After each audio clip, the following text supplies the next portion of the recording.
बिस्मिल्लाहिर्रहमानिर्रहीम। मेरे इंतहाई काबिल एहतराम बुज़ुर्गों, माँओं, बहनों, भाइयों, नौजवान साथियों, अस्सलामु अलैकुम।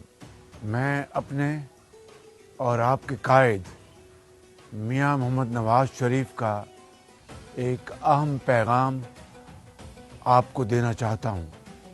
इमरान नियाज़ी के इस 3.5 साला दौर में पाकिस्तान में सबसे ऊंची सतह पर महंगाई एक सच है, बदतरीन गुर्बत एक सच है।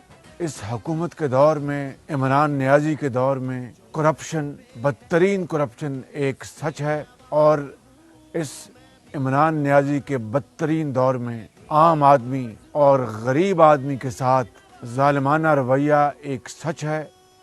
मेरे बुज़ुर्गों, भाई और बहनों, उठो, इस महंगाई मकाओ मार्च में जौक दर जौक इसमें शामिल हो, ताकि इस करप्ट और लूट मार में मुलव्वस इस हुकूमत का सियासी और आइनी तरीके से ख़ात्मा करके पाकिस्तान के 22 करोड़ अवाम का मुस्तक़बिल बचा लें। अल्लाह ताला आपकी इस हिम्मत और इन काविशों को कामयाब करेगा इंशाअल्लाह। पाकिस्तान जिंदाबाद, कायदे आज़म जिंदाबाद।